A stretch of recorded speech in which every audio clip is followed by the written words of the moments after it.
চাচা চাচা আপনার দাদার কাইলে বলে একটা গপ আছিন গপটা করুন শুনি। গফটা তো কইতাম ওই মানছে তো কালি আমি গফই করি। এটা তো গফ না ভাই, গফটা হইছে যে আমার দাদার এত বড় একটা গলি আছেন, গলির ভিতরে কয়টা গরু, এটা আমার দাদুই কইতারে না। আই সর্বনাশ। আই সর্বনাশ।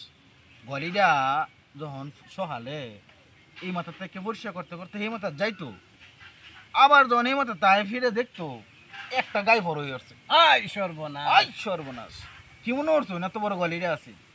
সর্বনাশ। এখন আমনের আমনে যেদিন একটা গপ করছিলেন, এই গপটা আবার কইবেন নি একটু শুনতাম। ওই যে আমার দাদার যে আলাপটা করছিলাম, হ্যাঁ ও আমার দাদার একটা ইয়াও আছিন, একটা কুডা আছিন বুঝুন।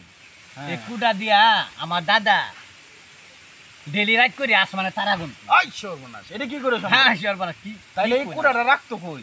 এই কুডা রাখতো কেন আপনি জানুন না? না আপনার এই দাদার গোয়াইলি। আই কি কয়? হ্যাঁ